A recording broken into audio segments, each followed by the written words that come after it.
ধর্ষণ ও গণধর্ষণের অভিযোগ। রাজ্যে রাষ্ট্রপতি শাসনের দাবি তুলেছেন বহুজন সমাজ পার্টির নেত্রী মায়াবতী। পরিস্থিতির উপর নজর রাখছে স্বরাষ্ট্র মন্ত্রকও। বাদায়ু, উত্তরপ্রদেশ। 2 নাবালিকা বোনকে ধর্ষণ করে খুনের ঘটনায় চাঞ্চল্য বাদায়ুর উসাইতে। ঘটনায় গ্রেফতার এক পুলিশকর্মী সহ 3, গাফিলতির অভিযোগে বরখাস্ত 2 কনস্টেবল। বাকি 4 অভিযুক্তকে দ্রুত গ্রেফতারের নির্দেশ দিয়েছেন মুখ্যমন্ত্রী অখিলেশ যাদব। পুলিশ সূত্রে খবর, মঙ্গলবার থেকে নিখোঁজ ছিল 2 নাবালিকা। বুধবার সকালে গ্রামে একটি গাছে দুজনের ঝুলন্ত দেহ উদ্ধার হয়। এসপি জানিয়েছেন, ময়নাতদন্তের রিপোর্টে ধর্ষণ করে খুনের প্রমাণ মিলেছে। ঘটনায় সিবিআই তদন্তের দাবি জানিয়েছেন মায়াবতী। ঘটনার রিপোর্ট পাঠানো হয়েছে স্বরাষ্ট্র মন্ত্রকে। ঘটনায় উদ্বেগ প্রকাশ করেছেন কেন্দ্রীয় স্বরাষ্ট্রমন্ত্রী রাজনাথ সিংহ। এটা নির্যাতিতার মাকে মারধরের অভিযোগ, ধর্ষণের অভিযুক্তর পরিবারের বিরুদ্ধে। সমাজবাদী পার্টি প্রধান মুলায়ম সিংহ যাদবের নিজের জেলা এটার ঘটনা। পুলিশ সূত্রে খবর, 12ই মে এক নাবালিকাকে ধর্ষণের অভিযোগ ওঠে সানি ও উমেশ নামে 2 যুবকের বিরুদ্ধে। সানি গ্রেফতার হওয়ার পর থেকেই অভিযোগ প্রত্যাহারের জন্য নির্যাতিতার মাকে হুমকি দেওয়া হচ্ছিল বলে অভিযোগ, কিন্তু অভিযোগ তুলতে অস্বীকার করায় গত রবিবার তাকে মারধর করা হয়। ঘটনায় গ্রেফতার সানির বাবা বসন্ত যাদব। আজমগড়। অন্যদিকে আজমগড়ে এক নাবালিকাকে গণধর্ষণের অভিযোগ ঘিরে চাঞ্চল্য। অভিযুক্তদের খোঁজে তল্লাশি শুরু করেছে পুলিশ। একের পর এক ধর্ষণ ও গণধর্ষণের অভিযোগে প্রশ্নের মুখে উত্তরপ্রদেশ পুলিশের ভূমিকা। ইতিমধ্যেই রাষ্ট্রপতি শাসনের দাবি জানিয়েছে বিরোধী দলগুলি।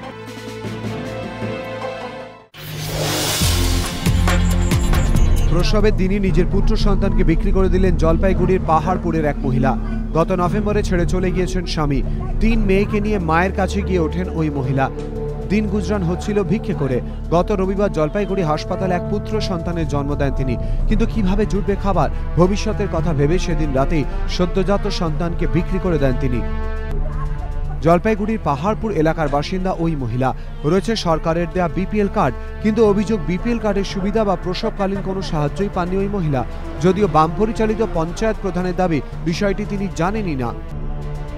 বৃহস্পতিবার সন্তান বিক্রির খবর প্রকাশ্যে আসতে এলাকায় চাঞ্চল্য ছড়ায়। খবর যায় স্থানীয় বিডিওর কাছে। তিনি জানিয়েছেন, জেলা শাসকের নির্দেশে প্রশাসনিক তদন্ত শুরু হয়েছে।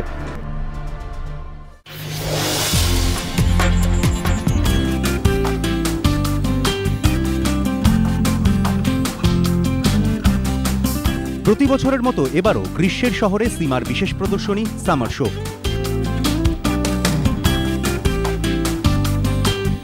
শুক্রবার সন্ধ্যায় শুরু হলো সামার শো। উপস্থিত ছিলেন বহু শিল্পী এবং শিল্প অনুরাগীরা।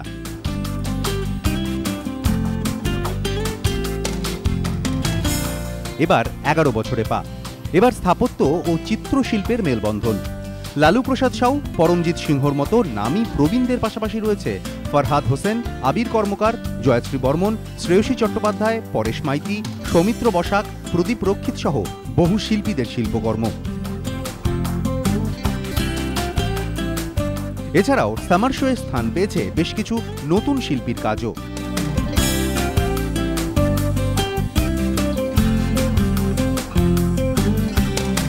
ভিন্ন আঙ্গিকের এই শিল্প প্রদর্শনীতে অংশ নিয়েছেন দেশের 35 জন প্রথিতযশা শিল্পী। প্রদর্শনী চলবে 2রা আগস্ট পর্যন্ত।